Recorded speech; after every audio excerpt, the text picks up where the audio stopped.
माझ्या समोर जे उमेदवार उभारलेले आहेत ते काल परवा कुठेतरी भाषण करत असताना म्हणाले की सकाळी 6 वाजता मटण खाऊन रोहित पाटील उपोषणाला बसले होते. आता हे 6 वाजता मला चारायला आले होते. सावळत जिल्हा परिषद गटातल्या सगळ्या माणसांना कल्पना आहे 6 वाजल्यापासून सर्वसामान्य शेतकरी बांधव आमच्या दारामध्ये आले होते.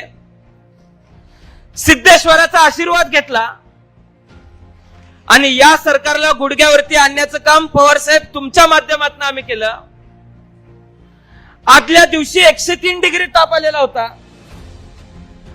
डॉक्टरांनी सल्ला दिला सलाईन लावावी लागेल.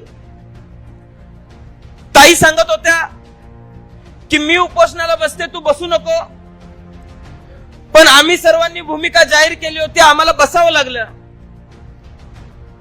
ताप आलेला असताना आमरण उपोषण करत असताना आईच्या डोक्यावर आईच्या मांडीवर डोकं टाकलं म्हणून काही लोकांनी काल परवा माझा मुडदस म्हणून उल्लेख केलेला आहे. मी त्यांना सांगू इच्छितो ज्या वेळेस आम्ही आमरण उपोषण केलं त्यावेळेस तुम्ही आमची थट्टा करण्याचं काम केलं.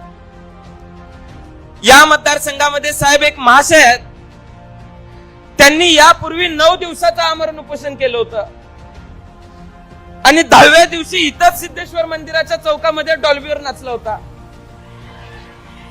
आता हा संशोधनाचा विषय आहे. 9 दिवस आमरण उपोषण केल्यानंतर माणूस 10व्या दिवशी डॉल्बीवर कसा काय नाचू शकतो. मी सहज माहिती काढली तर माणसं सकाळी घरी जेवायला जायची, दुपारी स्टेजच्या मागे ग्लासभर दूध प्यायची आणि ही आम्ही आमरण उपोषण केल्यानंतर आमची मापं काढायला लागलेली आहेत.